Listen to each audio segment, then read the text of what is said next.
नमस्कार दोस्तों। अभी एक बड़ी गलती हो गई मुझसे कि फ्रेम गलत हो गया था। टीवी का आदमी हूँ, फ्रेम हॉरिजॉन्टल हो गया था तो चेहरा किसी और तरीके से जा रहा है। और जो आपके कमेंट हैं, इफ्तिखार अहमद जैसे, शकील ख़ान हैं, इन सब के नाम किसी और तरीके से नज़र आ रहे थे। अखिलेश हाय, जितेंद्र यादव जी, वसीम सिद्दीकी जी, आप सबका नमस्कार, स्वागत है। अभिनव आवारा, अरे आवारा, आशीष शर्मा, क्या बात है आशीष जी। अविनाश कुमार, शिवम। तो मैं नौकरी पे बात करना चाहता हूं, क्योंकि पहला लाइव काफ़ी लंबा हो गया था, तो संक्षेप में रखेंगे। आज आप देखेंगे कि नौकरी की समस्या क्यों बड़ी हो गई है और क्यों ये एक राजनीतिक मुद्दे का रूप ले रहा है। आप याद करें कि 2019 के जब लोकसभा चुनाव के समय में नौकरी सीरीज़ के कारण रेलवे पर दबाव बना और पीयूष गोयल को अनाउंस करना पड़ा कि हम सहायक लोको पायलट और टेक्नीशियन और अन्य भर्तियां निकालेंगे। और उन्होंने तो दावा किया था कि 1 साल के भीतर सारी भर्ती पूरी हो जाएगी, लेकिन आज तक की नहीं। जो लोग परीक्षा पास कर चुके हैं उन्हें भी पूरी तरह से सैलरी अभी शुरू नहीं हुई है, उनकी ट्रेनिंग शुरू नहीं हुई है। ट्रेनिंग शुरू नहीं हुई तो भत्ता नहीं मिल रहा है। और यही नहीं, 2019 में एनटीपीसी कैटेगरी की वैकेंसी निकाली, रेलवे ने फॉर्म भरा है, उसके इम्तहान का अभी तक पता नहीं है। तो लोगों ने मजाक उड़ाया, कहा कि पकौड़ा बेचना भी रोजगार है, और ये चल गया। काफ़ी मजाक उड़ा। युवाओं ने कहा कि छोड़ो इन बातों को, क्या करना है, हम फिर से वोट देते हैं। वोट आप किसी को भी दीजिए, लेकिन इस मुद्दे के साथ अन्याय मत होने दीजिए। इस मुद्दे को आप थोड़ा मैं चाहता हूं कि आप व्यापकता से समझें। मैं काफ़ी पढ़ता रहता हूं। अभी एक नई किताब आई है, ये संतोष मेहरोत्रा की किताब है, reviving jobs an agenda for growth. ये अर्थशास्त्री लोग हैं, इन्होंने मिल के लिखा है। कई लोगों के इसमें लेख हैं, और ये 599 रुपये की किताब है। तो इसको पढ़ते हुए कुछ बातें समझ में आई, लगा कि आपके सामने रखना चाहिए। तो देखिए, 3 तरह की चीज़ें हैं। स्वरोजगार है, सरकारी रोजगार है, और प्राइवेट नौकरी है। तो ये कहा जा रहा है कि सरकार सबको नौकरी नहीं दे सकती, आप स्वरोजगार करें। भैया, ये बात आप स्पष्ट रूप से समझ लें कि भारत के लोग वैसे ही स्वरोजगार सबसे ज़्यादा करते हैं। खेती के बाहर जितने भी लोग नौकरी करते हैं या रोजगार करते हैं, उनमें से 99% लोग असंगठित क्षेत्र में हैं। और इस असंगठित क्षेत्र में जितने भी लोग हैं, उनमें से 65% लोग स्वरोजगार करते हैं। तो स्वरोजगार तो आप पहले से भी कर रहे हैं, लेकिन उसकी कमाई बहुत कम है। 10,000, 15,000 वेतन पे लोग काम कर रहे हैं। और इसमें भी क्या झटका लगा कि मैन्युफैक्चरिंग सेक्टर और कंस्ट्रक्शन सेक्टर, ये 2 ऐसे सेक्टर हैं असंगठित क्षेत्र के, मुकुट हैं। इनमें बिना कौशल के भी लोगों को काम मिल जाता था। काम बहुत पैसे का नहीं मिलता था, लेकिन 2014 के बाद से हमारा एक्सपोर्ट जो है काफ़ी गिर गया। मैन्युफैक्चरिंग में निवेश कम हो गया, क्योंकि जो बाहर की कंपनियां थी उन्हें क्वालिटी नौजवान नहीं मिल रहे थे, तो वो यहाँ अच्छी चीज़ें बनाने नहीं आई। तो मैन्युफैक्चरिंग सेक्टर से आपका रोजगार कम हो गया। कंस्ट्रक्शन, जिसमें बिल्डिंग वगैरह बनती है, इन सब चीज़ों में किरण जी, मैं काश मेरे पास सचिवालय होता तो मैं सबकी समस्याओं का समाधान कर देता, पर मैं पत्रकार ही हूँ, मैं कितनी उम्मीदों को पूरा कर पाऊँगा। तो क्या हुआ कि कंस्ट्रक्शन सेक्टर बैठ गया। आप जानते हैं कि अब इस सेक्टर में ना तो सैलरी है ना नौकरी है। तो ये जो 2 सेक्टर थे जिसमें कम क्वालिटी वाले नौजवानों को काम मिल रहा था, ये बैठ गया। और टेक्सटाइल भी था, वो भी बैठ गया। तो कम क्वालिटी वाला नौजवान कौन है, आप समझिए।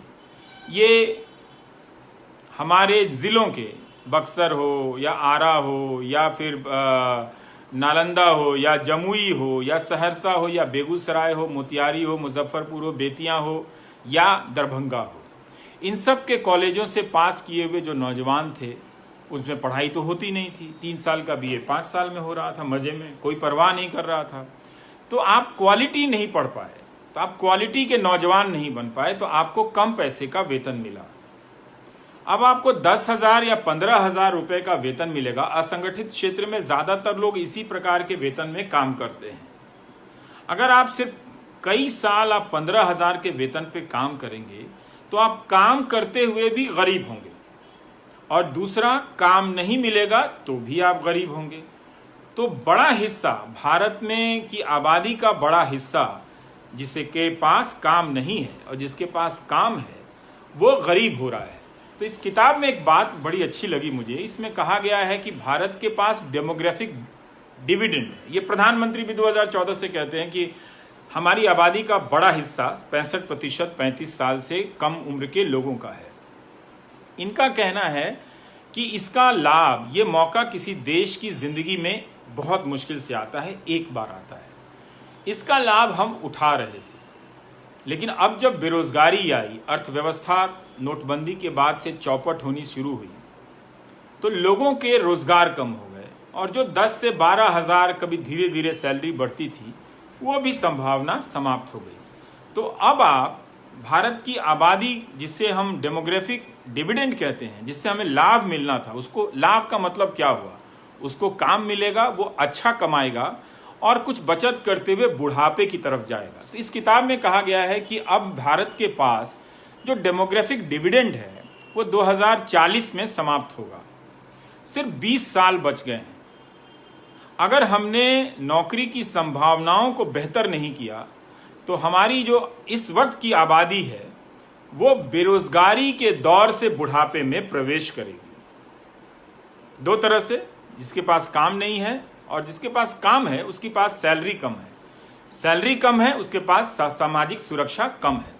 सामाजिक सुरक्षा कम है, आप जानते हैं कि भारत में सिर्फ 10% लोगों के पास बीमा है। असर क्या होगा? अगर आप बीमार पड़ जाएंगे तो जो भी आपके अकाउंट में 40,000 50,000 रुपए होगा और साथ में कर्ज आ जाएगा, पैसा उड़ जाएगा। तो आप गरीबी रेखा से नीचे जाएंगे या उतना ही अमीर हो पैसा आएगा कि आप जी सकें। इसलिए बहुत बड़ी आबादी को काम मिलने के बाद भी भारत में आर्थिक असमानता बढ़ी है, क्योंकि आपको काम नहीं मिला। तो इनका कहना है कि जब तक क्वालिटी का एजुकेशन नहीं होगा, जो आपको नहीं मिला,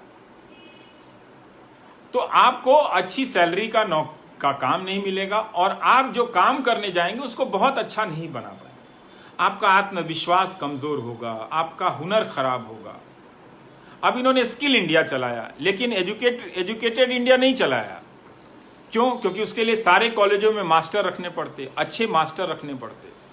तो आप क्वालिटी के छात्र बनते तो अच्छी नौकरी करते, अपनी भी, और ऐसा कुछ करते कि और लोगों को भी नौकरी देते।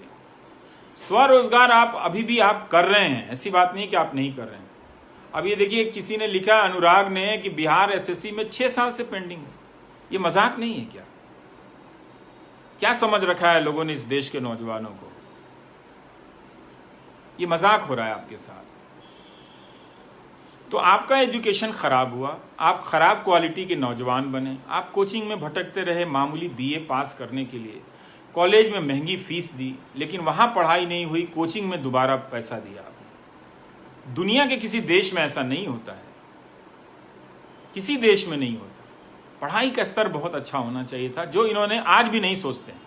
इन्हें लगता है कि व्हाट्सएप यूनिवर्सिटी में कुछ मुसलमान, कुछ पाकिस्तान का भेज दो, कुछ चीन का भेज दो, हमारा नौजवान उसी में टहल टहल के समाप्त हो जाएगा।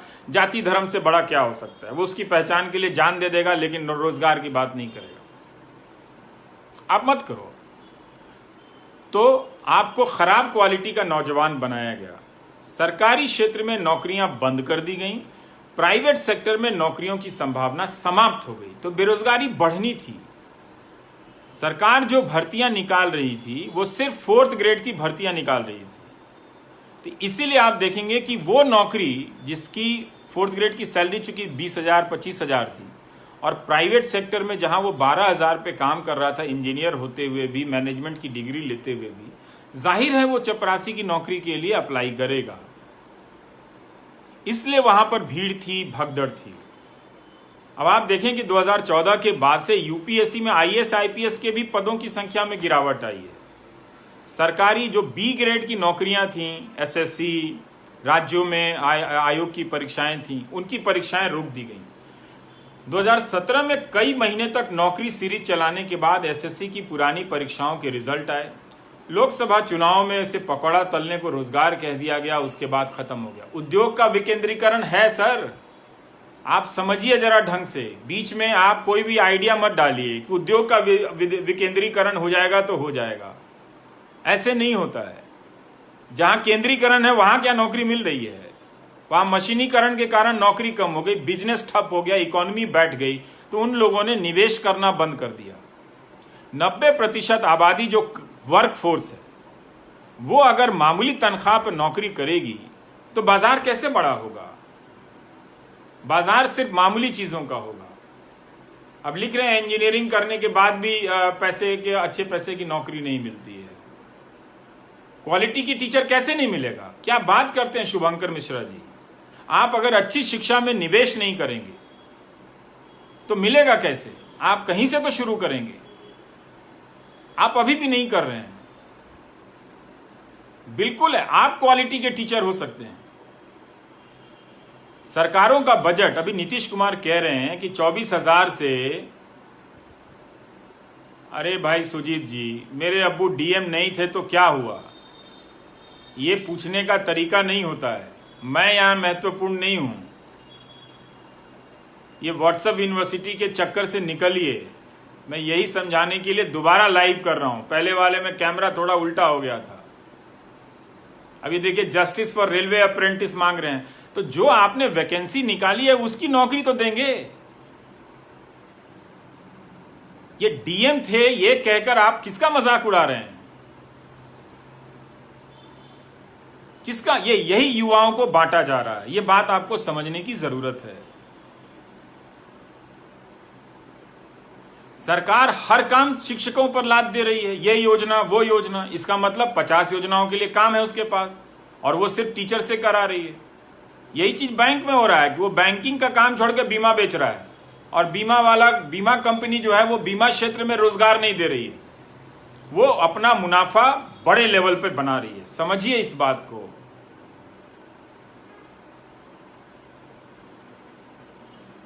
इसलिए आप समझिए कि ये नौकरियां कम की गई हैं। सरकार ने नौकरी नहीं रखी, पेंशन बंद कर दिया कि वो पैसा बचेगा तो बड़े उद्योगपतियों को दिया जाएगा।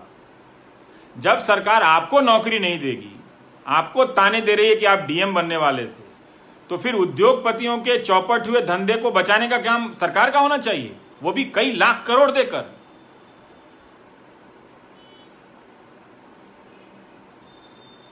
ये तो आप समझेंगे तो वो कई लाख करोड़ रुपया आप 10 उद्योगपति 100 उद्योगपति के चौपट धंधे को बचाने में आप लगा रहे हैं, उससे आप लोगों को नौकरी दीजिए। और जब आप कॉन्ट्रैक्ट की नौकरी पैदा कर रहे हैं सिर्फ इसीलिए कि लोगों को कई तरह की सामाजिक सुरक्षा की चीजें नहीं देनी होगी, तो ठेकेदार तो सरकार से 15,000 रुपए के हिसाब से कर्मचारी का पैसा लेता है और कर्मचारी को रखता है 6,000 पे। तो सरकार ही रखे, कम से कम 6,000 की जगह 15,000 तो मिलेगा। तो 3 चीजें कनेक्ट हैं। एक आपका एजुकेशन, एक अच्छी क्वालिटी की शिक्षा, और दूसरा इन दोनों से निकले हुए अच्छे क्वालिटी के स्टूडेंट, इंजीनियर। अब तो सॉफ्टवेयर कंपनी वाले बयान दे देते हैं कि 90% इंजीनियर नौकरी देने लायक नहीं है। क्यों भाई? उनसे पैसा तो आपने पूरा लिया, 4 साल उनके जीवन का लिया। अब आप कह रहे हैं कि नौकरी देने लायक नहीं है, तो फिर उस कॉलेज को बंद करना चाहिए था, उस कॉलेज से पैसा वापस करवाना चाहिए था कि कैसे आपने कह दिया। इसलिए काम करने के हालात खराब किए जा रहे हैं और इसीलिए ज्यादातर लोग बेरोजगार हुए। जिनके पास रोजगार है उसके पास पैसा नहीं है। ये बात आप समझिए। नौकरी के मसले का मजाक उड़ाने का समय नहीं है। एक बार उड़ चुका। कई लोग कहते हैं कि बिहार में भी ये मुद्दा हार जाएगा। हार जाए, मुझे उससे कोई फर्क नहीं पड़ता।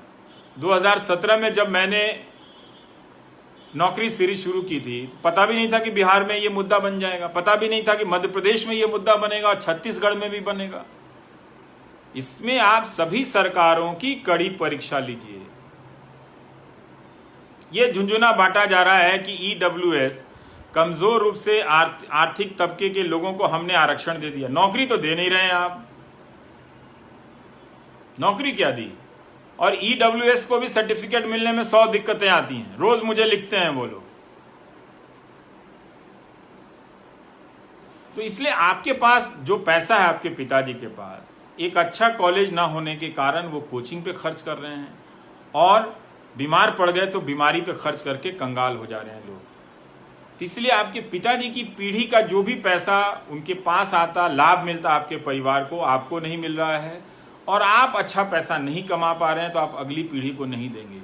इसलिए इस किताब की बात सही है कि 2040 में जब हम प्रवेश करेंगे तो हम बेरोजगारी से बुढ़ापे की तरफ जाएंगे। चीन की तरह नहीं कि चीन ने इसी दौर को 9 से 10% की जीडीपी में वो ले गया, जिससे उसके जवानी को, उसके नौजवानों को अच्छा काम मिला, अच्छा पैसा मिला, और वो फिर वो एजिंग में चले गए यूरोप की तरफ। भारत के पास जब ये मौका आया तो नौजवान गरीब होते हुए वहाँ पर बेरोजगारी और बुढ़ापे की तरफ जाएंगे, तो बहुत तकलीफ होगी। इस बात को आप समझिए। इसलिए नौकरी का मुद्दा सिर्फ सरकारी नौकरी का मुद्दा नहीं है, सरकार को नौकरी देनी चाहिए।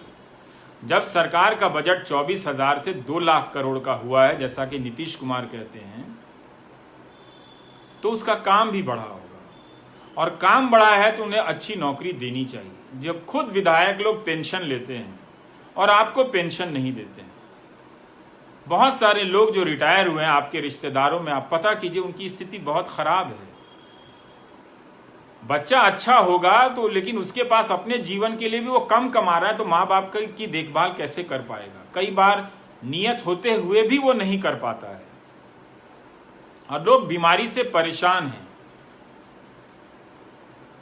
आपको ये बात समझनी है। ये जो व्हाट्सएप यूनिवर्सिटी आती है, चुनाव के समय आ जाता है, मेरा चेहरा बदल दिया जाता है और ये सब चलता है, आप मेरा मजाक उड़ाइए, मुझे गालियां दीजिए। इतनी बड़ी सरकार, इतना बड़ा आईटी सेल अगर किसी के पीछे लग जाएगा तो लोग, मैं चाहूंगा भी तो भी लोग मेरे बारे में उल्टा सोचेंगे। आप सोचते रहिए, लेकिन आपकी जिंदगी को लंबे समय के लिए जो बर्बाद किया गया है वो बात बहुत ज्यादा सही है। इससे आप बच नहीं सकते। आपकी जिंदगी, अब जो अर्थव्यवस्था चौपट हुई है, अब अगले 10 साल में भी कुछ नहीं होने वाला है। बहुत सामान्य धक्का खाते हुए चीजें बढ़ेंगी। अब तो लोगों की सैलरियां कम हो गई। नवनीत जी ठीक लिख रहे हैं कि लंदन में रहते हैं और हेल्थ सिस्टम को और एजुकेशन सिस्टम को खत्म होते हुए देखना कितना दर्दनाक है, क्योंकि डॉक्टर नहीं है और टेक्नीशियन स्टाफ नहीं है। फार्मासिस्ट की भर्ती बंद हो गई है। आप बताइए नवनीत जी, आप लंदन के जो नेशनल हेल्थ सर्विसेज है, सिस्टम है, उसमें बिना फार्मासिस्ट की डॉक्टरों की कोई मीटिंग आपने देखी है, सुनी है? भारत में है ही नहीं। डॉक्टर को हटा दिया गया। तो एक सामाजिक रूप से ये बेरोजगार बना रहे हैं। चूंकि इनको पता है कि नौजवान ये सवाल आज ना कल पूछेगा, तो इसीलिए जब भी चुनाव आता है व्यापक पैमाने पे मुसलमान, पाकिस्तान, ये चलने लगता है। अगर यहां नहीं पैदा होता है, 2-4 लोगों को पकड़ के लाया जाता है, उनसे बयान दिलवाया जाता है, फिर कहा जाता है आप इस पे नहीं बोल रहे हैं, उस पे नहीं बोल रहे हैं। अरे भाई, हम मान लीजिए हम सब पे नहीं बोल रहे हैं, आप नौकरी पे क्यों नहीं बोल रहे हैं जो सबका मुद्दा है?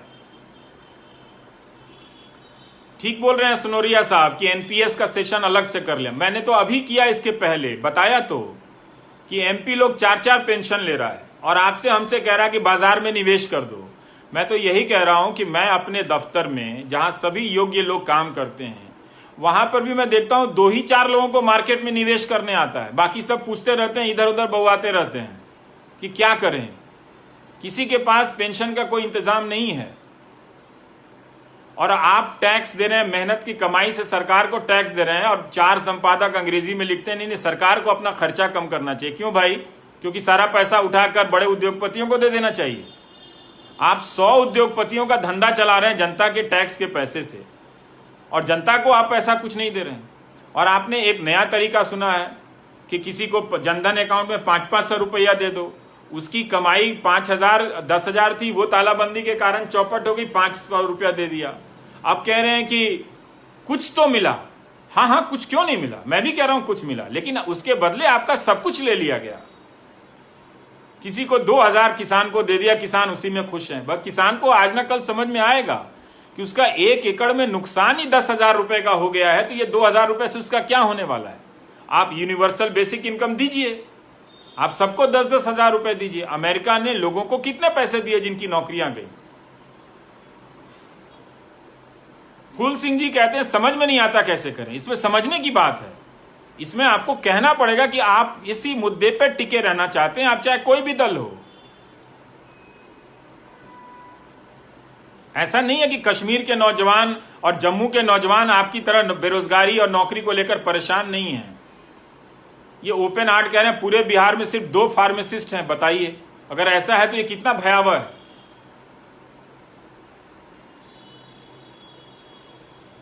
तो इसलिए हर जगह के नौजवान सरकारी परीक्षाओं को लेकर परेशान है। 8-8 साल लगेगा, 6-6 साल लगेगा, इतना घमंड आपको। अगर आप रेलवे का इम्तिहान जो ले चुके हैं, पिछले जून में जो रिजल्ट आ गया, उनकी ज्वाइनिंग क्यों नहीं हुई थी अभी तक?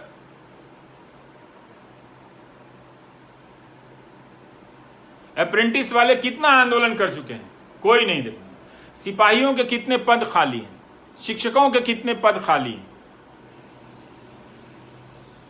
इसलिए इसे देखिए और समझने का प्रयास कीजिए। खुर्शीद आलम कह रहे हैं I am also a victim of salary reduction. भाई मेरी भी कम हो गई है, तो मैं क्या करूं बताओ। तो इसलिए आप लोग जिनकी सैलरी कम हुई है, अब सैलरी वापस होने में बहुत ज्यादा हो जाएगा, बहुत समय लगेगा। किसी ने कनाडा से लिखा है, बनर्जी साहब ने, कि कनाडा में सबने, सरकार ने सबको $2000 पर मंथ दिया है। हरसिमरनजीत सिंह ने लिखा है, कमाल है। तो हमारी जिंदगी बर्बाद हो रही है, बर्बाद की जा रही है धर्म से जोड़कर। इस धर्म को कोई खतरा नहीं है, आपकी जिंदगी को खतरा है इस धर्म की राजनीति से। ये बात आप समझें। हर चुनाव में ये भय क्यों पैदा किया जाता है? फिर आप एक ईमानदार पुलिस व्यवस्था और जांच व्यवस्था क्यों नहीं बनाते हैं?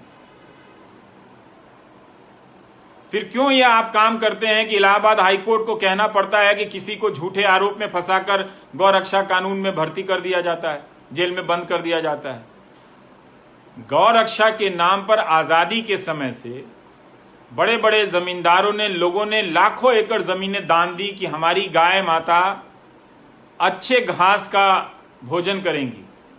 उन सारी जमीनों पर कब्जा हो गया है। ग्राम प्रधानों में भी, ग्राम सभाओं की जमीन पर भी, चारागाह की जमीन पर कब्जा हो गया है।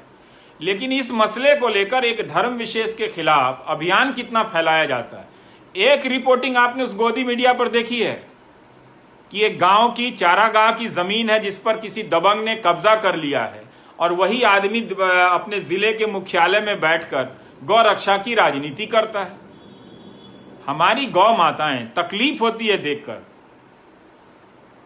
दिल्ली का घर फ्लैट का है, वरना पटना में और अपने गांव में हम गाय पालते थे, और हमारे यहाँ जो सब्जी काटी जाती थी उसको बहुत इज्जत से काटी जाती थी। हम जमीन पर नहीं रखते थे, टोकरी में रखते थे। उसको उठा के गौ माता को पहले खिलाते थे। उसको हरा हरा देख करके उसे हरा कुछ मिला है तो तबीयत खुश हो जाती थी।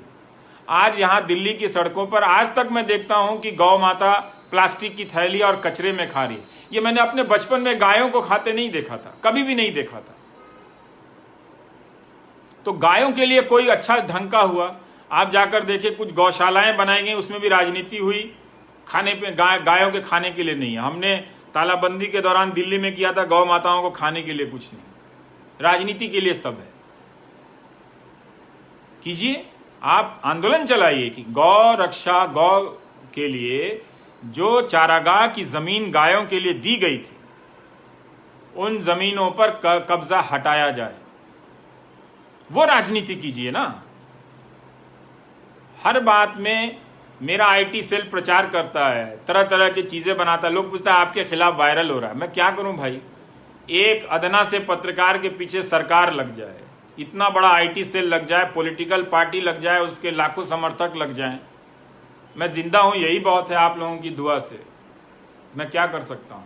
लेकिन आप जिसे समर्थन देना है उसे दीजिए, लेकिन कहिए कि भाई रोजगार के सवाल पर आइए, बात रोजगार की कीजिए। ये हिंदू मुसलमान के फ्रेम में, ये जाति धर्म के फ्रेम में अब मत रखिए। ईडब्ल्यूएस वाले भी समझ लें, जब सरकारी नौकरी नहीं होगी तो इस आरक्षण का कोई मतलब नहीं है।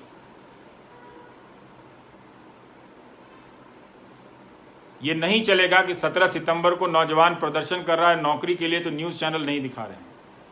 हाँ शेखर गर्ग साहब, मैं किसी क्रांति की आशा नहीं कर रहा हूँ। मैं जानता हूँ नौजवानों को, ये मेरी बात सुनकर धर्म जाति पर ही वोट देंगे कहीं भी, किसी भी चुनाव में, मुझे पता है।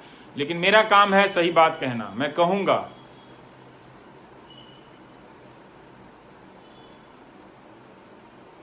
ये बात आप किसी चुनाव के संदर्भ में नहीं देख सकते। मैं 2017 से अकेला इन सवालों को उठाते आ रहा हूं।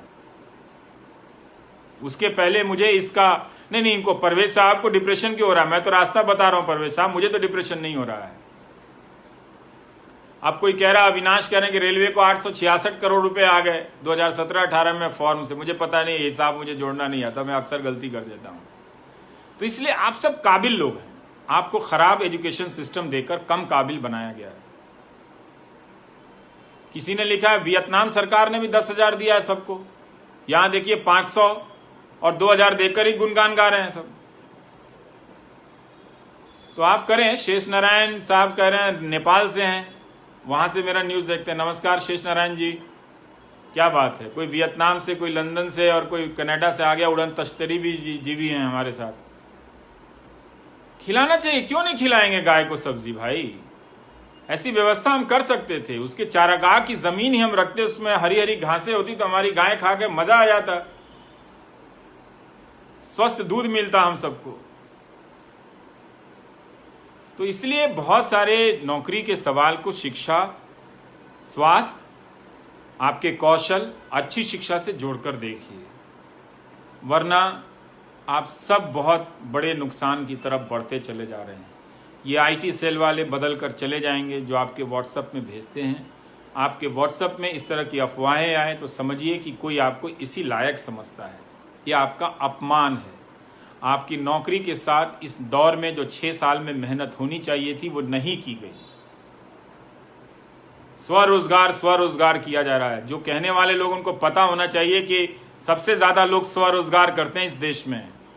सिर्फ 10% लोग हैं जो फॉर्मल नौकरी पे हैं, जिन्हें सैलरी मिलती है नियमित, अच्छी सैलरी वाले 7 से 10% हैं।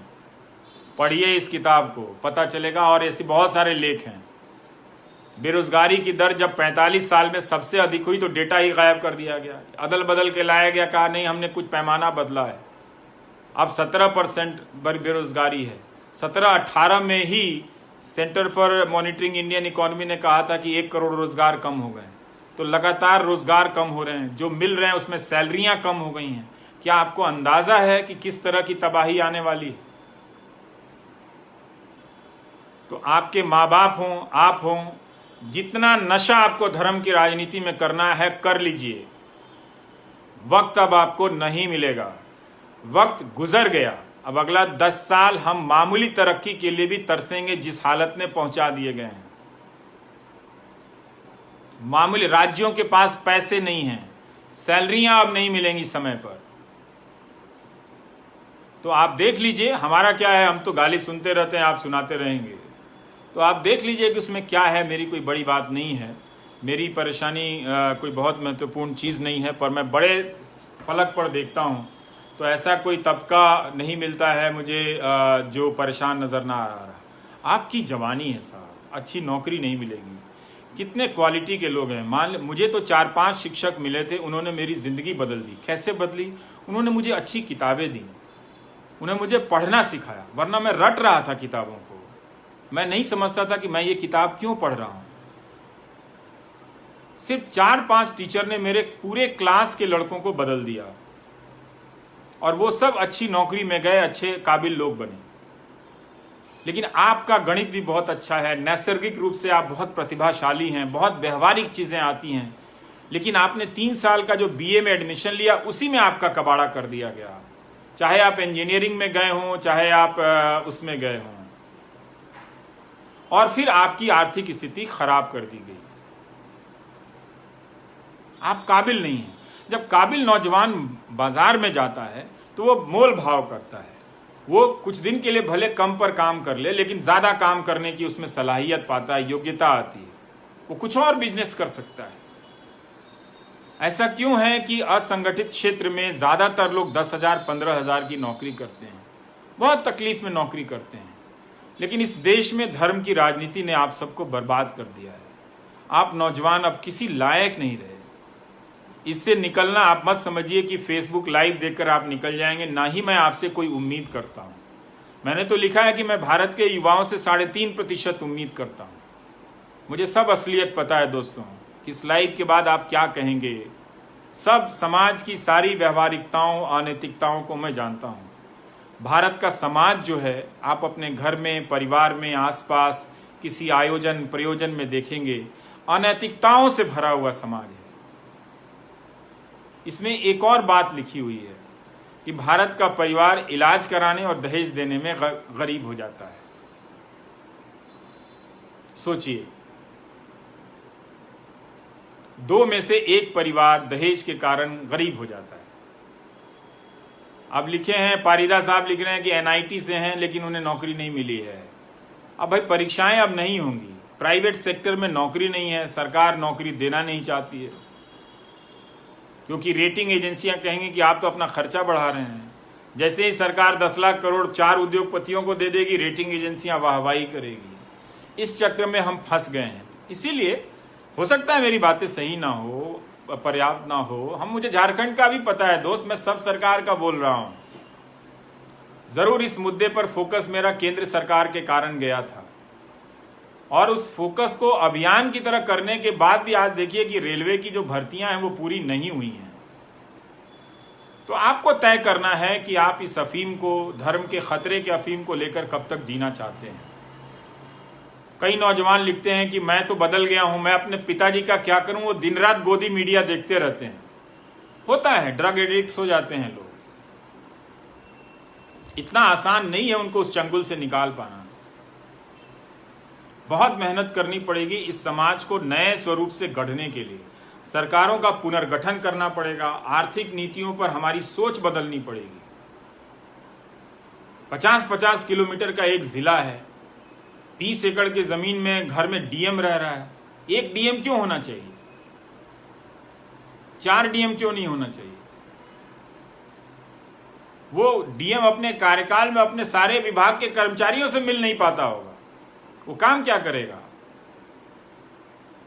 केवल मीटिंग होती है। आजकल यही होता है, जिले में मुख्यमंत्री मीटिंग करने लगे हैं, उसका फोटो दिखाया जाता है, डीएम को डांटा जाता है। वो डांट खाएगा ही क्योंकि उसके पास कर्मचारी नहीं है। बहुत सारे लोग अच्छी नीयत के साथ आईएएस बनना चाहते हैं, पर इन्हीं सब चीजों में भटक के अंत में फिर वो भी भ्रष्ट होकर चले जाते हैं। तो मैं अब आप सबसे विदा लेता हूं और बहुत बहुत शुक्रिया, दोबारा आपने मेरा लाइव सुना। उम्मीद करता हूं कि इस बार मेरा फ्रेम अच्छा होगा। और भोजपुरी में 2 लाइन में मैं फिर से कह देता हूं कि बबुआ लोगिन, बबुनी लोगिन, बात सुनी लोगिन, रउआ लोगिन के नौकरी के अब कहीं कोई ठौर नहीं है। जो ना स्कूल कॉलेज में बपसी पढ़ा के भेजले रहले, वो कॉलेज में मास्टर नहीं है, नीमन प्रोफेसर नहीं खन सन, तो रउआ लोगन जो काबिल बनत रहनी हाँ अब काबिल नहीं थी, तो कम कामों मिली तो रउआ लोगन के कमे पैसा के काम मिली। वो बनावल गई बा, जबकि रउआ बहुत काबिल रहनी हाँ।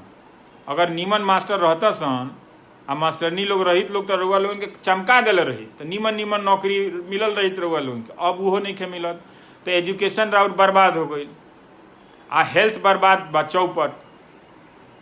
तो इलाज में जो बापसी के लगे, बाबूजी के लगे जन पैसों बा, वो इलाजे में बर्बाद हो जाता, सारा पैसा फूका जाता, रउआ लोगन फिर गरीब हो जाते हैं।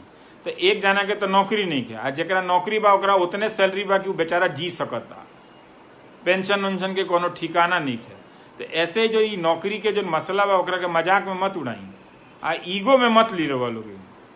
हम देखा तनी, सब जानत तनी हम कि क्या तरह लोग जात पात के लेके, धर्म के लेके ड्रामा कैले बा, बुझात नहीं के हमरा। हेतना लोग के कमेंट देखा तनी और पढ़ा तनी, हमरा लोग अकेले नहीं के, ये करत करत थाक गई नहीं। अब मियाज हारल बा लेकिन फिर बोले लगे नौकरी को लेके। बिहार चुनाव खातिर हम चुप में बानी, संबंधित नहीं है, ओकरा बादो बोलल जाई। नौकरी के सवाल के ठीक कर ही के पड़ी। 3-3 बरिस 4-4 बरिस लोग इम्तहान के लिए लोग डरामा कैले बा लोग, आ लबरई ढीला लोग आके मंच पर खड़ा होकर कि नौकरी देतनी, स्वरोजगार करो। लोग जानत नहीं गिरो लोग, इनकी सारा आधा आबादी तो स्वरोजगार करता। बिहार में भी अमरजीत जी बहुत खराब है, नौकरी की क्या स्थिति आप पूछ रहे हैं? बिहार में कौन से राज्य में अच्छा है? अरे भाई हम बिहार इलेक्शन में नहीं आए हैं, ये नौकरी का सवाल अनिल कुमार जी 2017 से कर रहे हैं, हर चुनाव में, हर समय।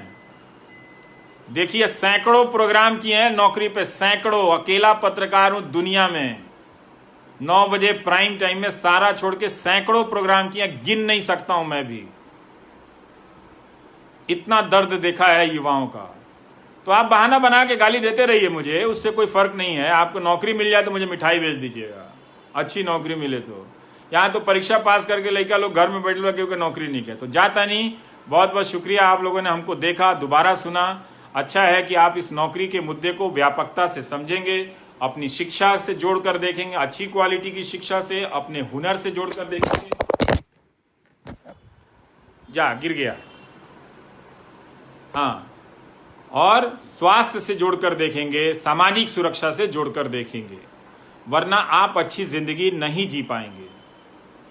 आपकी जिंदगी में कई तरह की बेचैनियां रहेंगी। इसलिए ये आईटी सेल वालों की नौकरी छोड़िए। आईटी सेल की नौकरी भी स्वरोजगार है, उड़न तश्तरी जी कर रहे हैं। हाँ, एक तरह से उन सब की भी नौकरी बदल जाएगी। कितना झूठ बोलेगा कोई, टाइप करेगा, लड़का बीमार हो जाएगा। 20,000 रुपये अगर आपको मिल रहा है, दिन भर आप रवीश कुमार के बारे में अनाप शनाप लिखते लिखते वो बीमार हो जाएगा बेचारा, कितना लिखे इसके बारे में।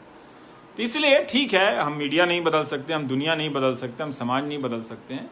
हम जो बात कह सकते हैं वो बात मैंने आज आपसे फिर से कही है, हम 1000 बार कहेंगे, हज़ारों बार मैंने चिट्ठियाँ लिखी है नौजवानों के नाम।